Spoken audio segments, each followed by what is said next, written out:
Hello everyone, जय मिन PYQ question series की इस वीडियो में आपका स्वागत है। इसमें दिया हुआ है कि एक वाईडीएसी सेटअप है जिसको एक लिक्विड में डाल दिया गया जिसका रिफ्रैक्टिव इंडेक्स 1.44 है। ठीक है, स्लिट सेपरेशन दिया है 1.5 और वेवलेंथ जो दिया है लाइट का वो दिया है 690 नैनोमीटर इन एयर। ध्यान रखना यह एयर में दिया हुआ है। द फ्रिंज विड्थ पूछा हुआ है, अगर डी डिस्टेंस जो दिया हुआ है स्क्रीन और स्लिट के बीच का डिस्टेंस दिया है वो 0.72 दिया है। यानी ध्यान से देखो, दो स्लिट के बीच का जो डिस्टेंस दिया है वह दिया है 1.5 mm, यह दिया हुआ है। और इस स्लिट और जो स्क्रीन है, यह देखो, यह स्क्रीन में इसे बोल रहा हूँ, स्क्रीन है, इसके बीच का जो डिस्टेंस डी दिया है वह दिया है 0.72 मीटर। ठीक है, और एक यहाँ से लाइट गया, मान लेते हैं कुछ इस प्रकार से गया पैरेलल लाइट, इधर से होते हुए यहाँ पे फ्रिंज बना। ठीक है, तो यहाँ पे जो फ्रिंज बना, इन देखो जो फ्रिंज होता है, फ्रिंज विड्थ, दो फ्रिंज के बीच का डिस्टेंस होता है, यानी कि दो मैक्सिमा के बीच का डिस्टेंस बोलो कंजिक्यूटिव मैक्सिमा या कंजिक्यूटिव मिनिमा। और यह जो होता है यह बीटा होता है फ्रिंज विड्थ, और इसे हम लोग बोलते हैं lambda capital D by D. Small D क्या है, तो दो स्लिट्स के बीच का डिस्टेंस, कैपिटल डी क्या है, तो यह स्लिट और स्क्रीन के बीच का डिस्टेंस, तो यह होता है। तो ध्यान से देखो, जो फ्रिंज विड्थ होता है, ध्यान देना, जो फ्रिंज विड्थ होता है बीटा वह होता है लैम्डा डी बाई डी। और यह कब होता है, तो जब पूरा सेटअप कहाँ पे हो, एयर में हो।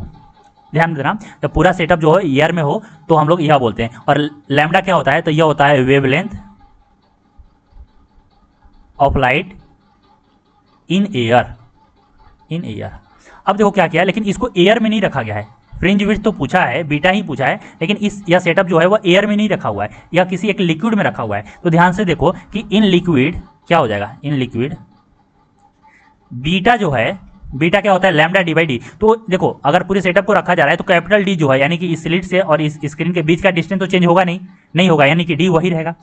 स्मॉल डी जो है यह क्या है, तो दो स्लिट के बीच का डिस्टेंस, तो पानी में डाल दोगे या लिक्विड में डाल दोगे तो यह भी डिस्टेंस चेंज नहीं होगा, तो यह भी वही रहेगा। तो चेंज क्या होगा, तो चेंज होगा लैम्डा।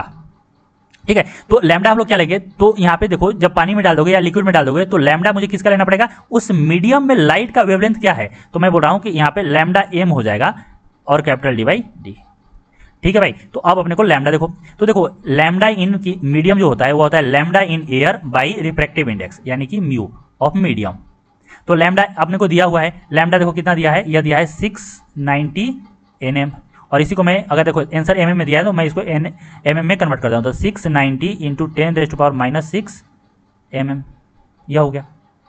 लेकिन मुझे क्या है कि इस पूरे सेटअप को कहाँ पे रख दिया गया है, लिक्विड में। तो लिक्विड में जो वेवलेंथ होगा लाइट का वो होगा लैम्डा बाई म्यू। तो यह कितना होगा, यह भी हम लोग तो यहाँ पे पुट कर दे रहे हैं। यहाँ पे जो बीटा आएगा मेरा वो आ जाएगा lambda by mu into D by D. अब वैल्यू पुट कर देंगे तो फ्रिंज विड्थ आ जाएगा, तो पुट कर दो। तो देखो कितना है, लैम्डा कितना है, तो यह है 690 इंटू 10⁻⁻6। कैपिटल डी क्या है, तो यह है 0.72, तो मीटर में है ना 0.72, इसको मैं mm में कन्वर्ट कर दे रहा हूँ, तो यह 1000 से मल्टीप्लाई कर दिया। अब यहाँ पे क्या दिया है, जो रिफ्रैक्टिव इंडेक्स है वो दिया है 1.44। ठीक है भाई, और स्मॉल डी कितना है, तो यह तो 1.5 mm ही दिया है।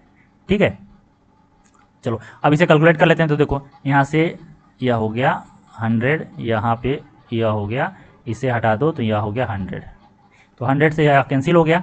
ठीक है, अब यहाँ पे क्या बचा, तो अगर यहाँ से करें तो यह 15 से यहाँ पे यह गया तो 4 और 6 हो गया, और यहाँ से 2 सेकेंड किए तो यह 2 हो गया, 23 हो गया, और यह हो गया 72, तो यहाँ से 72 और 72 चला गया।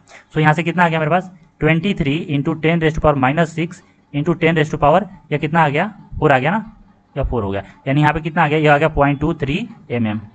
तो अगर मीडियम को, सॉरी सेटअप को किसी मीडियम में डाल दें, लिक्विड में डाल दें, तो वहाँ पे जो फ्रिंज विड्थ होगा वो आ जाएगा मेरा म्यू टाइम्स कम हो जाएगा, और वह होगा 0.23 mm हो जाएगा। ठीक है, आई होप आपको वीडियो समझ में आया है। तो वीडियो समझ में आया है, अच्छा लगा तो वीडियो को लाइक कीजिए, चैनल को सब्सक्राइब कीजिए। कुछ पूछना है तो कमेंट सेक्शन में मेंशन कीजिए, मैं रिप्लाई जरूर करूँगा। आज के लिए इतना ही, थैंक यू सो मच।